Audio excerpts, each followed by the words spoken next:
ನಂದಿವಾಹನ ನಾಗಭೂಷಣ ದೋಷ ನಾಶ ವಿನಾಶನ ಸೃಷ್ಟಿಕಾರಣ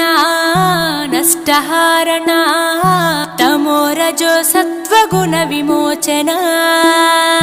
మాఘమాసమున కృష్ణపక్షమున చతుర్దశి నడి జామురాతిరిన మహాలింగమే ఉద్భవించెనట బ్రహ్మ విష్ణువుల అహం అనిగెనట సృష్టికి మూలం నీవని తెలిసి సాగిలబడి నీ మహిమకు మొక్కే అదే మహాశివరాత్రి వెలిసినట